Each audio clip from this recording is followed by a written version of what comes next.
Hey there, folks. Welcome back to our channel, where we break down tech and finance topics to make your life easier. Today, we're tackling how to transfer money from Zelle to PNC Bank in 2025. If you're using Zelle for quick payments and need to move that cash into your PNC account, you're in the right place. This process is straightforward, but I'll walk you through it step by step to ensure you do it smoothly and securely. First things first, make sure you have everything set up. You'll need a Zelle account linked to your email or phone number, and a PNC Bank account that's active and verified. If you haven't already, download the Zelle app or access it through your bank's mobile app. It's free and takes just a few minutes. Let's dive into the steps. Step 1. Open your Zelle app and log in with your credentials. Once you're in, look for the Send or Transfer option. Here, you'll need to add your PNC Bank account as a recipient if it isn't already linked.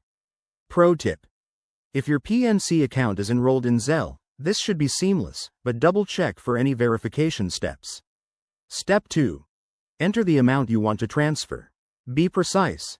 Zelle allows transfers up to $500 per week for most users, but this can vary, so keep an eye on limits in 2025. Then, select your PNC account as the destination. You'll be prompted to confirm details like the account number and routing info to avoid any errors. Step 3. Review and authorize the transfer. Zelle will send a confirmation code to your phone or email. Enter it to proceed. Once approved, the money should hit your PNC account within minutes, though it might take up to a few hours depending on the banks involved.